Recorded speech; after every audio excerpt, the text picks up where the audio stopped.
financial aid managing college costs. So we're going to talk about the money side of paying for higher education. This is kind of the fun part. So if you weren't here, I am Beagle Bourgault. I direct the Talent Search program at VSAC. Talent Search is a program that has students around the state get advice from VSAC counselors about their higher education plans. And it's one of several programs. VSAC works with middle school, high school students and adults, trying to keep them on track or help them figure out where they're going to go. VSAC, of course, does lots of other things, but that's my role anyway. So the goal of this is to kind of go over some of the key features of how do you pay for college? How do you pay for training programs beyond high school? We cannot get into every detail. We cannot cover every specific situation of every student or every family. So this is an overview. We'll share with you some resources that you can use to get more information for yourself. And I'm going to be around here a little bit afterwards. So if you have specific questions, feel free to ask me, or if you're around for the day, other folks who work for VSAC might be able to answer that question too. All right. So with all that said, so when we talk about paying for education beyond high school, the first thing we want to talk about is how do you go about the process?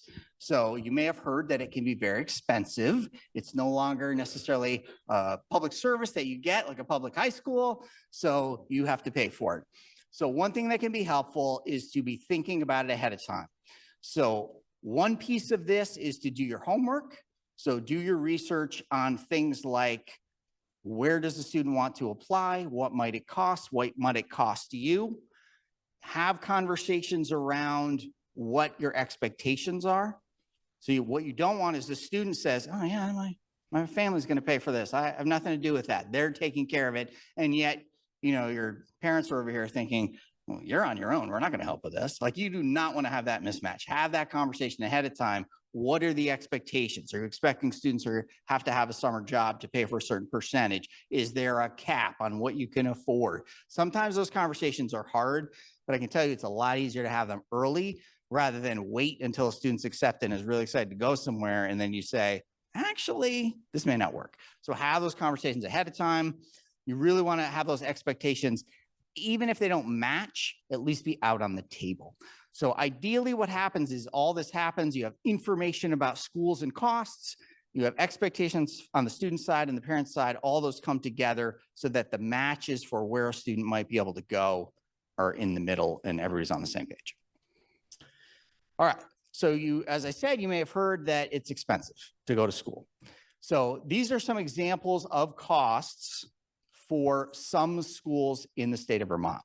Well, there's one that this New England Expensive College. This is one of the most expensive colleges. There are several that have this really, really high price tag. Now, it's $89,000 what's listed on here. That's all the costs. So one piece of information to know is the thing called the cost of attendance. Cost of attendance is tuition. That is what you pay to be a student. But then there are other costs. Room and board, which is a place to live, say on campus, and maybe a meal plan. Even if you're not living on campus, you still have those expenses. Maybe you have an apartment and you're buying food for yourself, but you have that living expense that you're paying for. This is making assumption of students full-time living on campus to get this full cost. Then there are other costs, which are things like books you have to pay for. You're gonna have transportation costs to get to and from campus. You're gonna have some personal expenses because we hope you're gonna brush your teeth and buy some toothpaste while you're at school. So you add all of those expenses up, that is the cost of attendance. The most expensive school in the region is close to $90,000. If you add that up over 40 years, $356,000. So to point out, if you have heard it is expensive, you are not wrong. It is expensive. The cost is high. If we look at University of Vermont, this is an in-state student. So you are a resident, you get a discount because of that. You're a full-time student living on campus. Vermont State University, same thing. Community College of Vermont, we're looking at students, you can't live on campus because that's just not an option, but this is assuming that you're living at home, you are a full-time student, but you still have these other expenses. And then there are a few schools in Vermont that are trade schools that are eligible for financial aid we're going to get into. But again, cost is really high. However, What you really want to look at is the net price. So that cost of attendance is one number. That's the starting point. But then you want to take away, what does a student get in financial aid that doesn't have to be paid back? That is grants and scholarships. Grants and scholarships, money a student gets, does not have to be paid back. You do that math, and that's what you need to pay. So that is the net price. So to give you these examples again, you can see these numbers are smaller when you look at the net price. What this is showing you is the average price that all students are paying at that particular school. So for this expensive college, you have $89,000. That's what they say the cost is. The average price that all the students are paying is only $26,000. So that's significantly less. Not to say that that's a small amount, but is really different. And when you think about the fact that that's the average, it means that, yeah, some people are going to pay that full amount because they can, and other people might pay very little because they cannot pay. So again, the average amount for all of these schools you can see is lower. Now, the percentage lower, it really can vary. So one thing to consider is the net price matters, not necessarily that immediate price that you might find on the school's website. So how do you find out what that net price might be? You can use this tool, College Scorecard. This is a resource that has every school that gets any kind of financial aid, they're required to provide information for this College Scorecard. You can go in here, type in the name of a school, and get information about that school. There are a variety of things in there, but one of the things you can get is, what do they say it costs? What's the average price per student? They will also break it down for you by income band.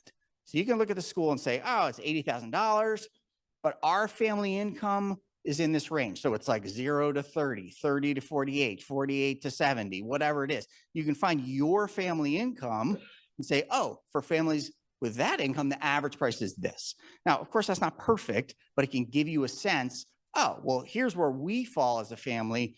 It's going to be around this. But not only that, if you go to this site, you can get that breakdown, and there is a link directly to the school's website with a net price calculator.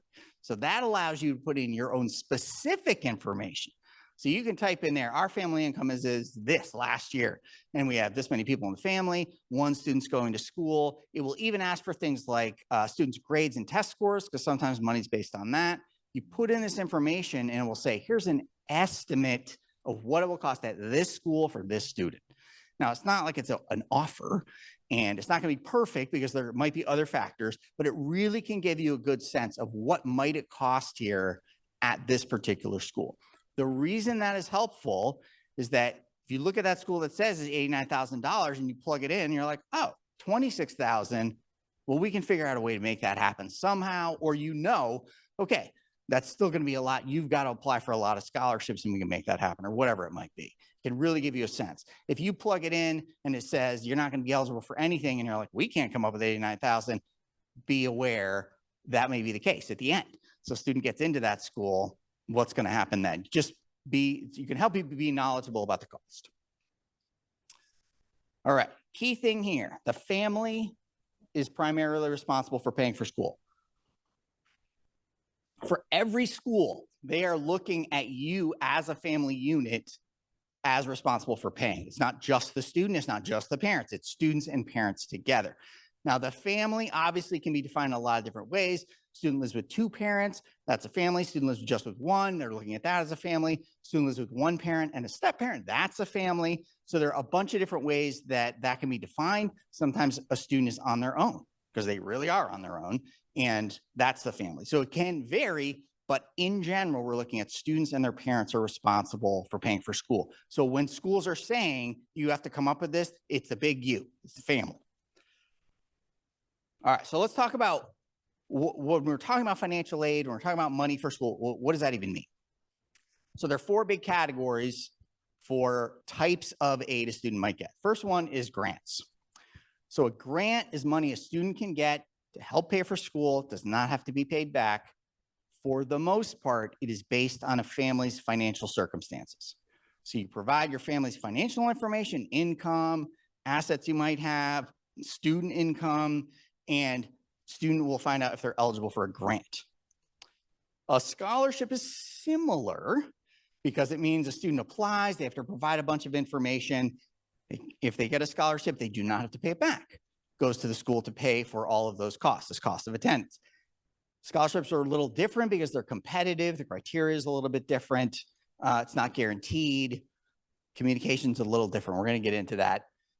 Work study is a form of federal aid student might be eligible for, where student works to earn a paycheck over the course of the school year. So a student might get a job at the library. Student might get a job in the cafeteria, buildings and grounds, in a research lab. Could be any number of things. And they're getting paid for working, and they get paid that over the course of the school year. That's helpful because, as I said, there are things like toothpaste you want to make sure you have. You can use it to pay for ongoing expenses as the year goes on because you have those expenses. Your books, every year, you're going to pay for those and so on. Question? Okay, so the work study,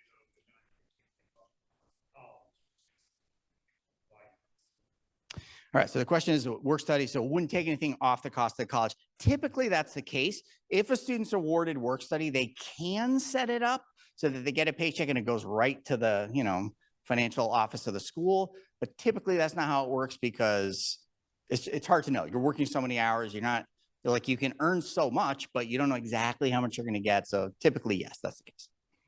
And then the final thing is loans. So you may have heard of these.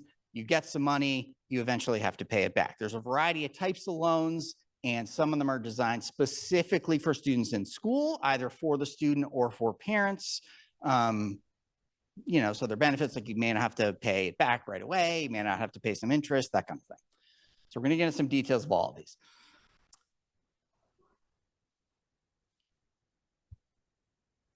All right, so I don't know if you could hear that, but so Rose has a mic here. So if you're in the room and you have a question, yeah, I need to use it. Sorry. Raise your hand and she can bring the mic to you because we want to make sure everyone online can hear as well and everyone in the room can hear too. So if you got a question back there.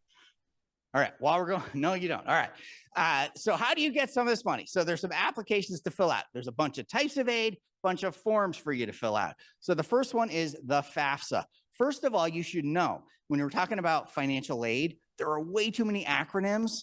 And, you'll learn what they are. Some of this is I'm going to throw these out there to you just so you've heard them. If you don't remember all this terminology, that's okay. You can look it up.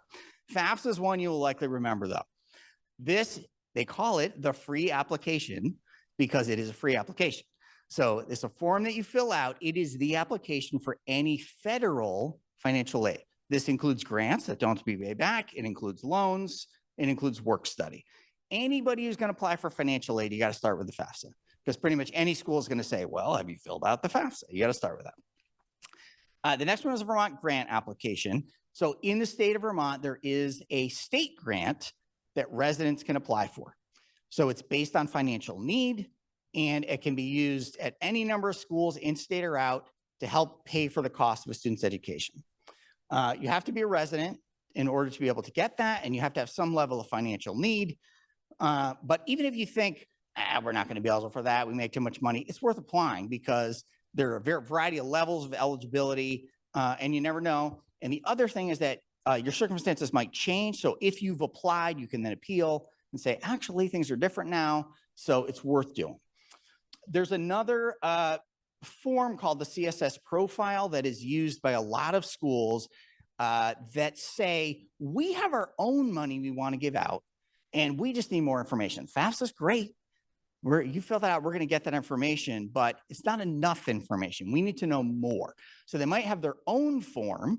Some schools do that, or they use the CSS profile. This was created by the College Board because there were a whole bunch of schools that had the same issue. They're like, we just need more information. And they're like, oh, why don't you just have everybody fill out the same form? You list the schools and the schools all get that information. So not every school wants this, but it is another form you might encounter. And then there are scholarship applications. So these are a whole variety of different kinds of applications. Again, I'm going to dig in a little bit more. And this career focused funding application, what that is, it's kind of like a scholarship. Just so you know what that is, there's funding in the state of Vermont for particular fields of study, like say nursing, that's one of them. Students going to study nursing, they can apply for this funding. Then if they get it, they have to work in Vermont after they graduate in that field for a certain amount of time. So you get a scholarship for a year, you then have to work in Vermont for a year. If you don't do that, it becomes a loan, you have to pay it back. That's great because it's like there's a big pool of money, you can pay for it, but you do have to commit to staying in Vermont for a little while in order to get that and not to pay it back. And then finally, if you're going to apply for loans, there are separate loan applications you have to apply for. You got a question? I've heard that the FAFSA is a rather onerous application to fill out, and I'm wondering just how onerous is it? And if we have a junior now, can we actually start preparing that? Oh, I thought the next slide was going to answer the question. It's like, dang it, I forgot about this one. So is the FAFSA onerous? You may have heard this, and over time, the FAFSA has gotten easier. It was simplified a couple of years ago. It is much easier to fill out than it used to be. For most people, you can fill it out 20 minutes, you're done. If you have a really complicated situation, maybe it takes you half an hour. It's really not that complicated. It's pretty straightforward. It even will you have to put in financial information, and it's designed to pull information from the previous tax year that you've already done. Everybody's already filed, so that you fill out the form, it links to the IRS, it pulls in your tax return information, and you're done. So it's really, really simplified from what it used to be. There are some circumstances where it's more complicated for sure, but it's not that hard anymore. Hopefully that answers your question. But in order to fill out the FAFSA, you need to do this, is get this thing called the FSA ID. It's also called the Federal Student Aid Account. It's basically like your username and password to be able to get in to fill out the FAFSA. So the reason that we mention this is it takes a little time to fill out and it takes a little time to process. So I realize I didn't answer the second part of your question. I'll come back to that. So to get this FSA ID, you go in, student will do this, and you put in name, address, email, social security number, date of birth, a whole bunch of things. You have to answer some security questions. So if you forget your password, you can go back in. The reason for this is to make it really secure so that it's very clear. This is you as an individual. You're signing this form so that it's all legit and secure. Student has to do that. Parent also has to do that. At least one parent, as long as you're a dependent student. So typically, say there's only one parent. Well, that's simple. Only one parent has to do it. Parents married, only one parent has to do it. There's some unusual circumstances where both parents might have to if you file your taxes separately or something, but typically it's only one parent. The reason we say this, though, is that you have to go in and fill it out. It requires two-factor authentication, meaning they send a code to your cell phone, say, in order to get in, and it takes a few days for them to process. So if you want to fill out the FAFSA, you can't just go in, fill it out. You have to do this ahead of time so that you can go in and then fill it out. Can you do the FAFSA as a junior was the second part of your question. You cannot. Well, look, I'll show you. Here we go. Okay, when and how to apply. So the FAFSA, it's required. It's a simplified form. We got to that. It's available October 1st. So every year starting, hopefully this October, it came out a little late this year, October 1st, it will be available. If a student is a senior and they're going to go to school the following year, they're going to go to college, say, October 1st of senior year is the earliest you can fill it out. You do not have to do it on October 1st. That's just when it's available. You want to make sure you're doing the right year. If you go in on October 1st of this year and you're a senior, you could fill out the 25-26 one for this school year. You don't want to do that. You want to fill it out for the school year you will be attending. The FAFSA stays available throughout the school year for people who apply late, so make sure you're doing the one for the right school year. Oh, check college deadlines, important.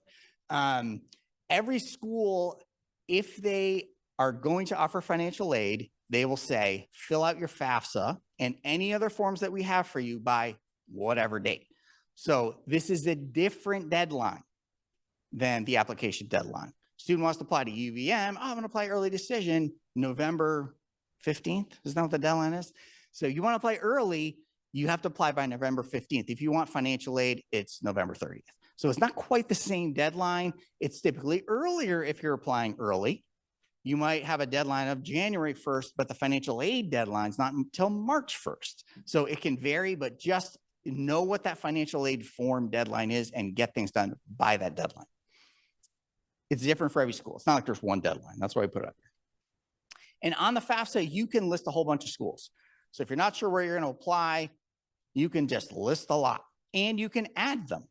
So you only list 10, you're like, oh, I'm actually going to apply to 11, or those 5 I decided not to apply to. I'm going to apply to a different 5. You can change it.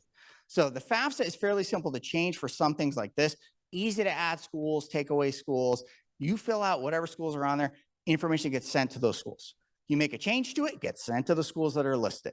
So it's fairly straightforward. But it used to be you can only put a few. You can put a lot of schools on there. So if you're not even sure you're going to apply, maybe you are, you can just put it on there. They'll get the information. If you never actually apply for admission, they never look at it. Yeah, so October 1st. So the next one is the Vermont grant application. So I mentioned that Vermont residents can apply for this grant. Again, it's open on October 1st. You have to be a resident. Make sure you use the right year. It's the same kind of thing as the FAFSA. The year you're plan to attend is the one you want to do. Now we put this on here. It's required for Vermont aid. And now you would think, well, no, duh. Of course, if you want the money, you got to fill out the application. The reason it's important to know this is that some Vermont schools, if you apply and you apply for financial aid, maybe you just fill out the FAFSA, they'll tell you, hey, you're eligible for this aid, and it will include a Vermont grant. So they're assuming if you are a Vermont resident, you will fill out this application to get this grant, and they're going to make an estimate about what that is. But you're not going to actually get that unless you actually apply for the state grant. So just make sure if you want these funds, you have to fill out this application. It's a simple application. The reason for that is the FAFSA information, because this is administered by VSAC. The FAFSA information comes to VSAC. You fill out the grant application, it's all paired up. So you don't have to do a whole bunch of extra financial stuff. That's already in the FAFSA. So it's just student demographic information. There are a couple of financial questions and you're done. It's very simple. Oh, real quick. You can go on the vsac.org website to apply for the Vermont grant. So there's a spot on there to do that. And this last note on here, you must create a MyVSAC account. So if you go to the VSAC website, you can find the MyVSAC link. You have to create an account and then you can apply. It's not like this FSA ID. You can create the account and do it right away, but you do need to have that MyVSAC account. So final thing to note about both these applications is that these are student applications. So it can be tempting. I am a parent. I have students in college. I want to just go in and fill out their applications, but it's not my application. It is the student application. It is the student's FAFSA. It is the student's grant application. So you can fill it out and put whatever email you want to get notifications, but it's the student's application. So when it says name, you don't want to put your name as a parent. You put the student's name. On the FAFSA, it should be clear. It says student information, parent information. Same thing with the grant, but just be aware. It's a student application. It includes parent and family financial information. Okay. Oh, the other thing, so important. I can't believe I almost forgot to say this. This grant is portable. So I mentioned you can take it in-state or out-of-state. It's really unusual that this is the case, but Vermont is one of the few states where a long time ago when the grant was created, the legislature said students should be able to decide where they want to go. If there's a program that's not offered in Vermont, they should be able to do that. So it's portable. Students can take it out of state or they can use it in state. So they do not have to go to school in the state of Vermont in order to get the grant. You just have to be a Vermont resident in order to get it. All right, so let's talk about the profile a little bit. Again, only some schools require this. Do the right version again. It's also available October 1st, so we got a theme here going. It is required for only some schools. So you don't have to fill this out unless you know it is required. So one question is, how do you know what to fill out? Every school a student is applying to, you should go to their website, find the financial aid page. It will give you information about costs, about financial aid, about timelines, and what you need to do, and by when. So if a school requires the profile, it will tell you, fill out the FAFSA, fill out the CSS profile, and get it done by this date. Now this, you might have an earlier deadline.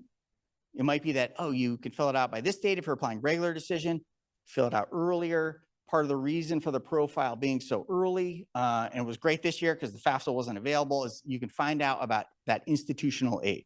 One thing to be aware of is that if a school is asking you to fill out the profile, it's because they have money to give away. Like they only ask you because they're like, we have money to give out and we want to know who to give it to. So if they ask you to fill it out, you should fill it out because it's totally worth it. Yes, example. Well, I filled that out for my school, and then they told me that I would get a chunk of $5,000 each year of the school year from them because I was in the teaching program. So depending on your program and their need too for people in that career, they will offer that money to students whose tuition has not fully been covered yet. And once you fill out the FAFSA, that form is renewable. You just have to go on the website and click renew my FAFSA. And so you don't have to technically fill it out again. Unless your information changes from the previous year, then there will be just a few sections you'll have to change, but not the whole thing. Just, I didn't introduce Rose earlier. So she is a current student at UVM. So she's here to like care them, not at UVM, Johnson State. Sorry about that. We were with another student earlier who was from UVM, so my apologies. So she's very familiar right now with how things work in a lot of ways. You have a question?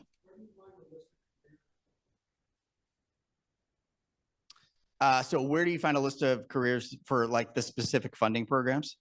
On the VSAC website, there is a link, and there's a link in all of our notes as well. So you can go there. It's like career specific funding, and there's a list of which programs are eligible and what those scholarships and forgivable loans look like.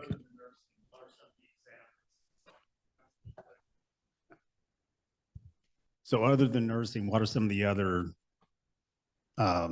careers that are available? Well, there's a trade scholarship. So this is specifically for students who might be doing a program that's not like what you would typically think of as like a college program. So it could be like a welding program, say. It's maybe a shorter term thing. So for specific trades-based training, there's one for that. There's one that's for like nursing educators because there's a shortage there. One for dental hygienists, one for dentists. So there's, I don't know if that catches them all, but it's fields where like there's a need in the state for, like there's a lot of job openings essentially. So the legislature said, let's appropriate funds so that more people might be tempted. It'll be more affordable for people to get this training. If you need, there are also handouts on the table with more information, but also if you go to the school's website that you're looking at, sometimes under like tabs of careers they offer, it will show those different scholarships they offer for those programs. It might be very small though, because they want students to know about it, but they also have a broad like criteria, I guess. So definitely look on each school's website to try to look for those. All right. So on the profile, finally, you can fill out things online. They might ask for more information. So it's a very long form. It's much more complicated than the FAFSA. They just ask a lot more questions. You have to look things up. Some things may not apply to you and you're not sure. So it can take a little while to fill out, be aware of that. But they also may say, we would like you to upload your tax return, say, or something else. You can do that right in there. And then like, because this form can be complicated and there's a lot of questions, you can always call the helpline and get help on that. So we want to make sure that's on there too. So it's not like any of these forms, like if you're just completely stuck, there's no help for it. And there's another slide here that gives you some of that information, and that's available too. Like, who do you call? Who do you text or get the chat to get more help? Sorry, this might be obvious, but the CSS profile, is that, you said some schools offer it, some schools don't. But is it like once I fill it out once, do I have to fill it out? Like, are they different for say like Northwestern versus Northeastern? I don't know. So the way the profile works is let's just say you're applying to 3 schools and they all require the profile. When you go to fill it out, you list those schools. So it's one of the first things you do. So you have to list the schools, and all the information that you then put in gets sent to each of those schools. Now, it can be sometimes like if you just list one school, maybe you have a shorter version because it has many questions, but it's going to ask as many questions as the school with the most questions wants you to answer. So there is a cost for the profiles. So you should be aware of that. Unlike almost anything else in financial aid, there is not a cost for the profile. There is a cost. So if you have to fill it out, be aware it's like $12 or something per school and so on. So you have another question. So just to be clear, we should be filling this out after we decide what colleges to apply to. This is like specifically for each college. Absolutely not. So you want to you have these two parallel processes. One is admissions. Where do you want to go? Where do you want to apply? Where do you think you might be able to afford whatever? You go through that whole process where you fill out the application, you submit it. Will you be accepted to attend that school? Then there's another process that is for financial aid. You are doing it for all of those schools you're applying to, but you don't want to wait, because what you want to happen is you hear from the school, hey, congratulations, we'd love to have you join us, and here's your financial aid award. So you want to make sure you do it by the school's deadline, which is early enough that they're going to get your admissions application, your financial aid application. Ideally, they're telling you all at one time, here's the deal. If you want to go here, here's what it's going to cost. Now, it doesn't always happen that way. Sometimes you find out about admissions because they're just really quick. A little bit later, you find out about how much you might get for aid, but all of that should happen before you have to decide. So typically May 1st is your decision date. You should have all that information before then, so you can compare schools and make a decision by that decision date. And then I have one other question in regards to, it seems like the October 1st for their senior year is, you know, the beginning of when you're trying to get or capture this information in regards to the financial aid. Is there anything that you can do in the junior year prior to that 10/1 date? Or is there really nothing? Excellent question. So what can you do in your junior year? Maybe it says that on the next slide. Dang, it doesn't. So what can you do now is the two things that we showed you about the FSA ID. You can do that now because it takes a little while. Student can get one, parent can get one. You just have that. So just know what that username and password is.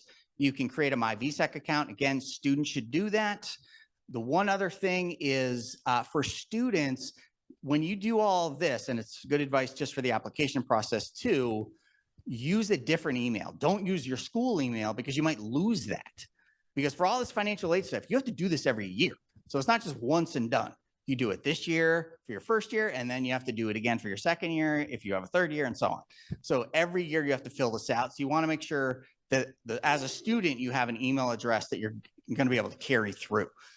Some students will create one that's specific for this whole process. So it's just their first name, last name at Gmail or something like that. And they use it for their college applications and for financial aid. And it's totally separate from one that they use personally, but it doesn't have to be. But just don't make sure it's not your school address that you might lose and then you can't get into your accounts. So those are the things you can do now. Was everyone able to get a picture of that phone number on the last slide who might have needed it? Again, all this information is in the links if you go to Okay. the College and Careers Pathway website, and it's on a lot of these handouts as well. Over here on this table, there's a bunch of handouts. So if you didn't pick them up on the way in, it might be worth just checking out. Second thing they can do their junior year? I just didn't write fast enough. Gotcha. So there are two accounts you need to create. One is for the FAFSA. So this is the Federal Student Aid account or FSA ID. It's the same thing. And then the other one is the My VSAC account. So you don't have to do those this early, but if you want to get started and kind of like get going with the process, it can be helpful. All right. So determining financial need. Again, another acronym, the SAI, which is Student Aid Index. When you fill out the FAFSA, you get to the end and we'll say your student aid index it's this number. It is an index. It is used to determine a student's eligibility for financial aid. So the number itself, you look at it and you're like, well, what does this even mean? It's zero, it's negative 1,000, it's 2,500. It's not like it's a dollar number or something. It's an index used to determine aid. After that, it will also say, because of this index number, your student will be eligible for whatever in terms of federal funds. It will say that as well. But that index to determine aid is based on these factors. Just so you know, it's based on income, family size, the federal poverty level is a factor in there, like how far above or below is your family, and then assets. And assets do not include the home you live in, and they do not include retirement accounts. But if you have any kind of savings, investments, anything like that, it's going to ask you about that. And real quick, also, when you start your senior year, do not wait till the end of the senior year to start applying for scholarships. I recommend you start applying as soon as you hit that senior year because they are competitive, and that will help you because it's kind of first come, first serve. They're going to look at mainly the first applications that were put in. I'm sorry, can you repeat what you just said about the assets and they look at what your savings? Can you go back over that real quick? Yeah, so for the FAFSA and then again for the CSS profile, schools want to know, like, do you have any assets? So that's going to be like, do you just have money in the bank? Do you have a savings account? Do you have a checking account? It's going to ask you, what's the value of your checking account as of today? And you're like, well, I just paid my bills, so it's lower than it used to be. So it's like, that's what it is. They're asking, what is the value as of today? Any kind of investments, it's going to ask about that. They exclude the value of your home and they exclude retirement accounts from the calculation on the FAFSA. Some schools ask for that anyway. So just be aware, you might have to provide information about that, but it's a complicated formula. It's fun stuff. Yeah, so piggybacking on that exact thing in that last slide, how might it be affect? I think for us, this is our first kid going into college, which is probably similar to everybody around here, but we've got 2 more on the way. And how does that affect? How will your FAFSA score for this kid be impacted by a subsequent kid coming into another college in 4 years? Well, essentially, it's going to be determined the same for every student, with the exception of student income or student assets for that matter. So if you have one and they are like really gung ho and they have a job and they make a ton of money and another student doesn't work at all, it's going to be different. So right, but your financial debt just went up 40 grand for this kid, and now you got another coming in for another 40 grand. Is that, I assume that's impacted your that's the FAFSA score information would you change? want to make sure the school knows so they can take it into account. Okay. So there are a bunch of things, like the forms don't ask everything. So one thing that could happen is, let's just say, you had a ton of medical expenses in the past year. It wasn't covered by insurance. It's a one-time thing, you hope, but it's really unusual. That's the kind of thing you want to tell the school and say, none of these forms ask about this kind of thing. Can you take this into account? And they might. Maybe your income, because this is looking back like 2 years at your tax return, was a certain amount and you lost your job. So suddenly you're like, well, that's great. It says that I have this income, but I don't anymore. You want to tell the school about that. So any major financial change, you have multiple students in school, you want to make sure that the financial aid office knows that after you fill out the forms. So not only is this potentially a complicated process, but any sort of kind of like unusual circumstances, you want to also let the financial aid office know. All right. Imagine there's a website someone has how to beat FAFSA. Yeah, there's not like a FAFSA cheat sheet or anything. I mean, really, the FAFSA is based on your income. I mean, that for the most part, that's what it is. You could have a huge increase in assets and it might have a small change in what your family is expected to pay. If you have a huge increase in income, it's going to have a big impact. So it's really like, that's one thing to think about. So that's in terms of like the cheat sheet, and that's what it is. It's the same for everybody. Oh, sorry. It's also based off of how many dependents you have in your household.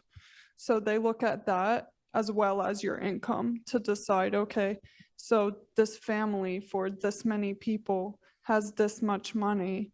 So that affects, so let's say you don't make as much as someone else with that like same number of kids that you have, then you're going to get more financial aid than someone who makes more money but has the same amount of dependents within their household. Yeah, so that's related to your question, like not necessarily how many students you have in school, but how many students do you have, period, or how many dependents do you have, regardless of age, and they're still considered dependents. Someone goes off to college, okay, they're not living at home, maybe in your mind, but for financial aid purposes, they are. You're still providing their support. All right, so we have a few things to get through, and then we're going to have time for questions. So a couple things to do to maximize financial aid. So again, it's based on need. It's based on things like academic merit and so on. A couple things I mentioned there. Students who do well in school might be eligible for scholarships. So the better you do in school, the more you might be eligible for directly from a school that says, hey, we're going to accept you and we really want you to go here because you're a good student. So we're going to give you some money to entice you to come here. Or you apply for a separate scholarship that's based on academics. And so that could be a factor. Taking harder courses can matter. Part of it is that sometimes there is a relationship between how hard is a school to get into and how much money they have. The most selective schools in the US have the most money. And so if you can get into those schools, you will get more money. Now, it's not true. It's a general rule. So students who challenge themselves, take hard courses and do well are more likely to get into schools that are harder to get into and more likely to get more money. So it's kind of this ripple effect. Now, it's not to say that's the only thing a student should worry about, but the better you do, the more options you might have. That's what it comes down to. Things like school and community involvement, again, student might apply for scholarships. Those are factors in there, so that can make a difference. Also can help with admissions, could give you more options. Special circumstances I already mentioned. Research and apply for scholarships. Let's just see. So we're not going to get into that. Let me talk about scholarships just a little bit that Rose mentioned. So scholarships are a separate form of financial aid that students can apply for to pay for school. They do not have to pay it back. The thing about scholarships is they are competitive. So it might be there's a scholarship out there. You have to have a certain GPA. You have to live in Vermont and you have to plan to study engineering. Sometimes that's just the way it is. It's like whoever has the money is saying, we want to give it to these students. So you have to meet those criteria. It might be simply you have to write an essay about something. That's it. And everybody has to do that. It might be based on your financial circumstances. It might be based on athletics or artistic performance in some way. So scholarships can really vary, and they're all over the place in terms of what do they require? When are they due? How do you apply? When do you apply? So you really have to do your research on those. That is another thing you can do junior year, is do your research on what scholarships might be available. And some, again, are from outer organizations. Some are not within a school itself. And you can go ask your bank what scholarships they offer for students, because they actually have a lot more and they might not necessarily be on the bank's website. You might have to go and ask, what scholarships do you offer for students? Franchises like Costco, Sam's Club, ask them. Ask other organizations. Especially if your student's an athlete, like go ask gyms even. Yeah, there are definitely scholarships every year that, for one reason or another, like nobody applies for, or very few students do. So your competition is really low. So it's worth doing some digging. And I guess just on that note too, the other thing with scholarships is that often your school has a list of scholarships. Maybe they have a bin in the school counseling office and you physically can go and pull out an application. Maybe there's a list online on the school's website. Maybe if you're using like Naviance or Score, you log into your account, there's a list on there. It's very school to school across the state. So check with your school counselor about like, hey, do you have a list of scholarships somewhere? Usually it gets updated throughout the year. And sometimes high school specific scholarships are available. So if you go to Milton High School, then there's a scholarship only for students who go to that school. So your competition is really limited if that's the case. So check on those too. Like your school counselors are a great resource for that. Okay, so a couple other ways just to reduce costs in general. One thing is to kind of look farther. So a little bit of a, idea that if I go to school in-state, it will be cheaper. That can be the case, but not always. Sometimes you might go to a school that's far away and they really want to get students from as many states as possible, and they don't have anybody from Vermont. And so you apply and you get in and they're like, oh, yes, we have a Vermonter. And so they're going to give you a scholarship to entice you to go so that you will go to that school. Also, it just gives you a bigger pool of schools to consider that might have different aid to offer you. So just thinking more broadly in terms of where you apply, including Canada. I mean, Canada's based on the exchange rate, like it can just simply be more or less expensive. Not all financial aid can go there, but sometimes it doesn't matter, because if the cost is so much less for you, especially if you happen to be a Canadian resident, then you're really in good shape. So dual enrollment, my guess is students here have heard about this. I hope you have. Every student gets a couple dual enrollment vouchers, can take a couple of college classes while they're in high school. That can be credit. One class you don't have to take or two classes. Early college, if you're a junior, it's not too late to apply for early college, where all of your senior year is college classes. And if you take that, that's a whole year of college. Hypothetically, it's one less year and you don't have to pay for your tuition for that. So it can be a good deal. That's obviously not for everybody. It is an option. AP classes, Not every school accepts credit for AP classes, but a lot do. If you take an AP class, you take the exam, you score well enough, the college will say, oh, great, you got a 4 on the AP French exam. We'll give you credit for the French class, a class you do not have to take, but you already have credit for it. So that's a good deal if the school offers that. The New England Board of Higher Education, or NEBI, it's a regional program. So this is for public schools in New England.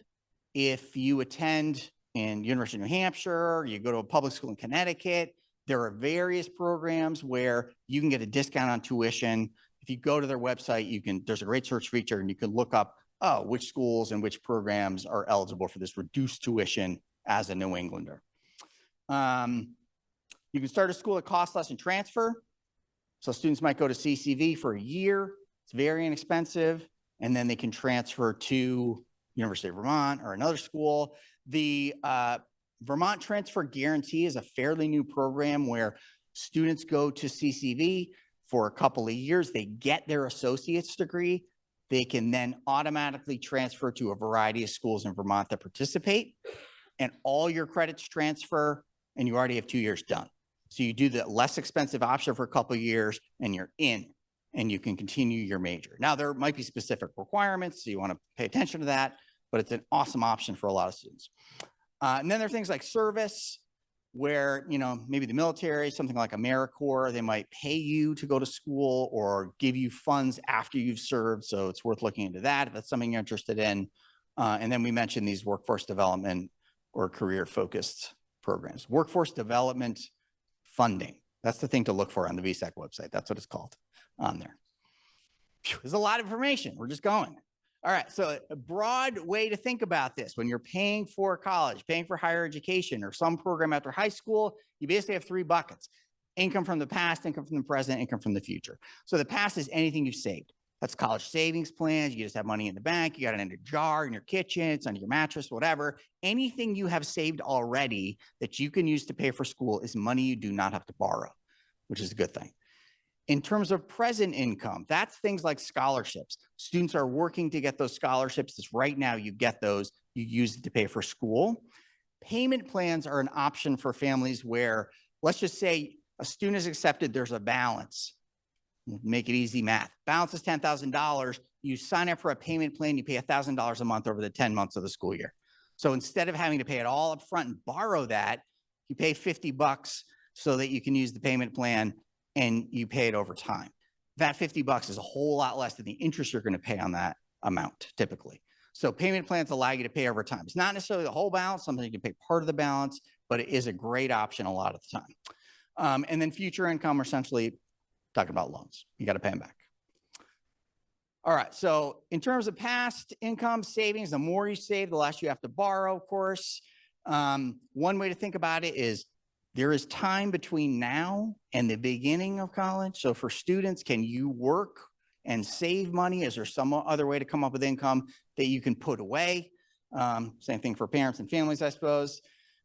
Gifts, whatever. So is there any way you can save money now? It is never too late. Even if it's $500, you get a scholarship for $500. It seems like nothing when the tuition's $70,000, but it's $500 you do not have to pay back later and pay interest on. All right. Want to touch on loans just a little bit. Are we out of time here? What's our 4:10? Okay. So just a little quick synopsis of this. There are limits on federal loans you can get. If a student's offered federal loans and you need a loan, those are the ones you should take, but there's a cap. That's what these numbers are. All right. The summary of this is that there's several types of loans. Federal loans, often a really good deal. VSAC has loans because VSAC is a nonprofit and has said, hey, people are going to borrow money for school anyway. Let's make it a really good one. But you might have other options, your credit union, whatever it might be. Same thing is true for parents. That's what this is. There's some calculators out there. They're on the handouts and they're linked on the thing. What's helpful, the thing that's so helpful to you, right? On our website that talks about pathways. What's helpful about these calculators is you can get both the net cost, and you can also look up things like, if I have to borrow money, what's my payment going to be? So those can be helpful. All right, we talked about some of these. We'll end on this one, next steps for junior year. So these are some things that you can do. You can create accounts, you can research scholarships. There's a lot to do. Okay, I want to say that one, I just threw out a whole lot of information and I talk so much that like my mouth's really dry here because this is a complicated thing and it can be scary and it can be hard to fill stuff out, but you should know lots and lots of people have gone through this process and they have been successful, and lots of students have gone on to school after high school and they've made it work. So the one thing to know is that it is all possible. The more research you do, the more conversations you have about it, the better off you're going to be. But it is possible and you can do this thing. So unfortunately, we're out of time because I went over, but I'm going to be up here for a few minutes. If you have questions, feel free to come on up and hopefully we'll get those answered. Also, although there is a cap on federal student loans, your bank offers loans too that may be forgivable depending on your family's circumstances. So that's also something to look into if you reach that cap. All right, you're free to go. Thanks for being here.